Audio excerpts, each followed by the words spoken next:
You don't need a ticket. You just need to learn that, okay? Don't babysit the kids while you should be driving. She learns a lesson. I enforce the law without soaking the poor taxpayer. Oh, no, I'm not going to do that. I'm here to write tickets. We need numbers. And so I'm writing a ticket. And at the end of the ticket, the officer has to sign his name and his serial number, which I did. And then I paused. And I looked down at this discouraged, depressed woman. She's just staring through the windshield of her car. I think once or twice she was wondering why she ever married the guy that gave her all those kids. And then I looked down at her snotty-nosed kids. Some of them were still fighting and crying and yelling. I looked down at her cruddy old car. And then I looked at me. This was the most penetrating gaze I'd ever felt in my life. It came from the man in the mirror. And I said, Mack, what are you doing here? Is there anything that you're doing that's helping this family? Is there anything you're doing here that's bringing honor to the badge you wear on your chest? Well, I knew the answers, and now I'm as depressed as she is. And I give her back her license and registration, and I don't say a word to her. I don't give her a chance to, oh, thank you, officer, you didn't write me a ticket. I deserve no thanks for what I had become, and I'm not going to give her a chance to thank me. And so I just left.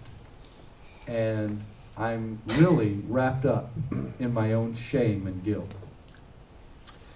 And I often wonder if that lady will ever come up to me when I'm in an audience like this and she'll come up and say, that was me. I really hope so. I want to give her a hug and thank her for changing my life. And I went back to the police station, and I also wonder if I ever see her, I'll say, well, how long did it take you to realize I wasn't coming back? How long did you wait there? Is the officer, she looks around, well, okay.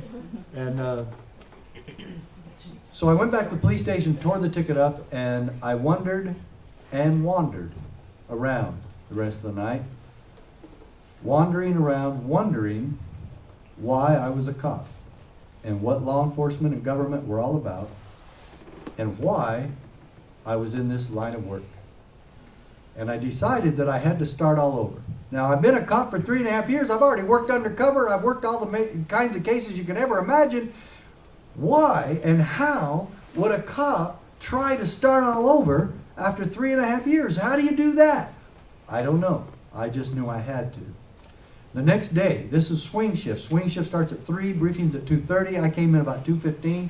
I'm walking around the police station, wondering, looking for something, looking for an answer, looking for something. I don't know what.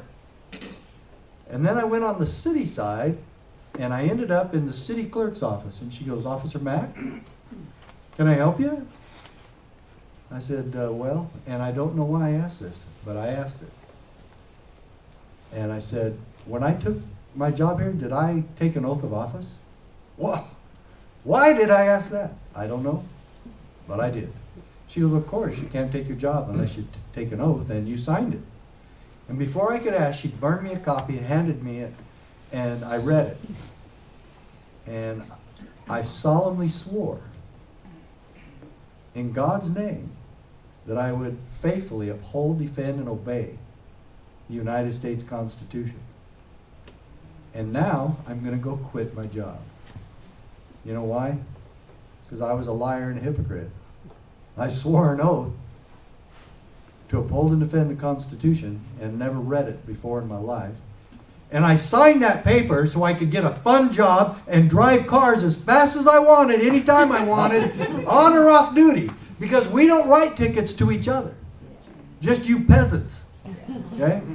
So I started really feeling guilty and hypocritical and dishonest about that oath. And so I'm leaving. I said, I can't stay in this job anymore. I can't be this anymore. I can't be a by-the-numbers jerk. And I'm taking the badge off, and I'm leaving that day. I'm leaving then. I'm not giving 2 weeks' notice. I'm leaving. This is how horrible I felt. And so I'm walking back from the city side over to the police side. I'm in the lobby between the two, and I imagine going home right then and telling my wife that I just quit my job. And I imagine having that conversation with her, and it's a dang good thing I did, and it's a dang good thing I married her.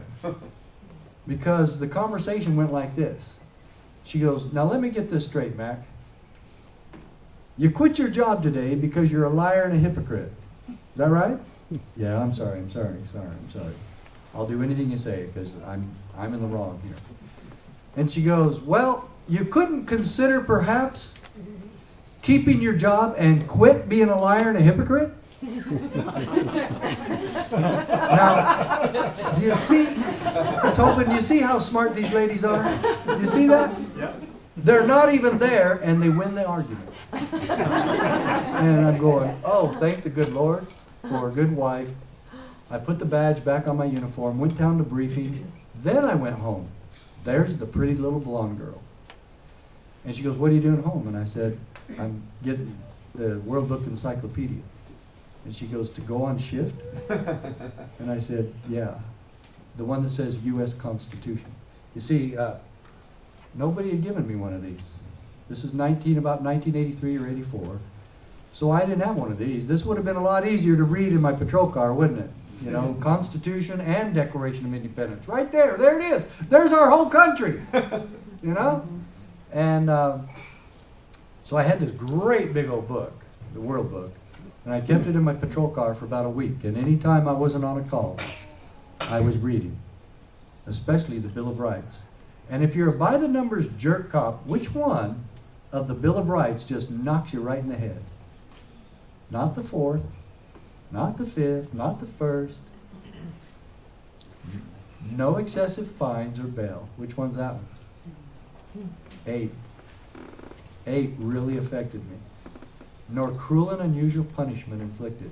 And tickets are all 3. They're excessive fines, they're excessive bail, and they're cruel and unusual because they're just so extreme. And you have no way of getting out of it. You're cooked. Once you get the ticket, you owe the money, you're going to pay it. And you would not believe how much money we bring in nationwide. On radar tickets alone, we bring in over $7 billion a year. Thank you very much for your support, ladies and gentlemen. Yes. And who's going to give that back, and who's going to give that up? In California, you'll see tickets as high as $1,000 for a moving violation. Not reckless driving, speeding. Rolling through a stop sign, $529. Yeah. Is that 7 billion? 7 per billion. nation for the Just, nation? is it what? Per billion a year for the nation? Per year for the nation, yeah, correct. Just radar tickets though, okay? So, I'm studying more, and I'm loving it, and I'm loving the Constitution, and I'm understanding it, and I'm thinking, man, I can understand what the Founding Fathers said here, because it's simple, and that's the kind of person I am. And then, I'm into this study now about 2 or 3 months, and an announcement, part of the epiphany goes on. And an announcement comes on the bulletin board in the briefing room, and it says, the state of Utah, Peace Officer Standards and Training, Post, Certification Bureaucracy for the state is offering a training seminar entitled Constitutional Studies for Law Enforcement Officers. I said, man, I need to go to that. And at the bottom of the page, it said the instructor's name was Dr. W. Cleon Skousen. He wrote the 5,000 Year Leap. He's written about 20 books. Anyway, I knew this man because he used to work in the FBI with my father. And so I'm going to the seminar. It's at the University of Utah. 2 days, 16 hours of police training. And you know what? We don't ever talk about police safety tactics or how to shoot a gun better or the Miranda decision or anything else that's mainstream law enforcement, because you know what we did in 2 days? We studied the making of America and his book, so titled.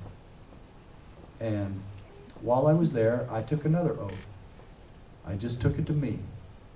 And I said, I will never be on the wrong side again. So I continued on with my career, started getting this little reputation because I would bring up the Constitution. I'm always studying it. I said, you know, should we really be doing this? Does this really coincide with the Constitution? Hey, it doesn't matter. Whatever the Supreme Court says, that's what we do. Well, what if they're wrong? Has the Supreme Court ever been wrong, ladies and gentlemen? Oh, never. Oh, I could maybe talk about a couple. Thousand. How about, yeah, exactly. That's just this year. No. But they have been wrong. And obviously way wrong sometimes. But you see, the thing of it is, I think that if you take an oath, or if I take an oath, I have to keep that independent of anybody else. I don't say, oh, the Supreme Court said so, so I have to violate my oath. I can't keep my oath because my chief told me I couldn't. I don't think that flies. I take the oath in God's name. I'm responsible morally to keep my oath. I still maintain, and you can tell any cop and any public official, I said this. It's impossible to keep an oath to the Constitution that you've never read. Okay? I'll just submit that to the jury. Okay? And so, I go on with my career. Things are going great. I'm getting promoted. I'm getting great assignments. Really involved with the community. Front desk sergeant, communications supervisor, patrol sergeant, and now I'm a detective. And I'm not kidding you, things are going great.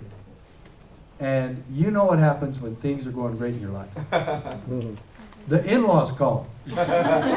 And my wife's parents are now calling us from Arizona, it's mostly me, and they want me to move home, just pack up the kids and family and just move home and run for sheriff of Graham County, where both my wife and I are from. Who's gonna do that? Not us. And I told them, that's crazy. I would not even consider it. And so I keep telling my wife, tell your parents to leave me alone. And so she tells them, and this is the first time in our married lives that she agrees with me, that her parents are crazy. And so she would intercept the calls and she would tell them, leave Richie alone. That's what my friends call me. Richie, anyway, that's the name I grew up with. And she said, leave him alone. We're not moving home. And so they had other people start calling me. This lobby effort gets going more, you know. And so I finally told my wife, I said, look, let's just sit down before we go to bed tonight and list all the pros and cons why this would be crazy. And we'll send it down to them so they can see any reasonable person's going to leave us alone. Because they'll see how impossible this is. So we listed all the pros and cons, and the cons were like 23 why we could not move home and run for sheriff. And there's like 2 reasons why we would kind of like it. You know, to be able to move home and be closer to grandparents, both sides. And but that certainly wasn't going to be enough, you know. So we're not even close to being swayed at all. So we send the list of pros and cons down to Arizona. Hope that settles it. And I'm telling you, 3 or 4 weeks later, we moved home and ran for sheriff. And to this day, I still don't know how that all happened. But we did. We moved home, ran for sheriff, and you got to remember, I haven't even lived there for almost 12 years. I've never been a cop in Arizona, let alone my hometown. And I walk in and say, make me your head law enforcement officer. I want to be your sheriff. I got elected, and I was reelected in 1992, and then the wheels start turning on the lawsuit. In 1993, November, Bill Clinton signs the Brady Bill into law. And he said, quote, the Brady Bill is going to make our streets in America so safe that even our cops won't need to carry guns anymore. Now that's a Bill Clintonism if I ever heard of it. And he even topped it off with, is for the children. Like he always did. So, am I going to sue over that? No. I enjoyed the Washington, D.C. entertainment that he provided and saw how stupid can we get. And then I noticed in January of 1994 that we're having a Sheriff's Association meeting, and we finally learned the truth about the Brady Bill. there's only 15 counties in Arizona, there's only 15 sheriffs.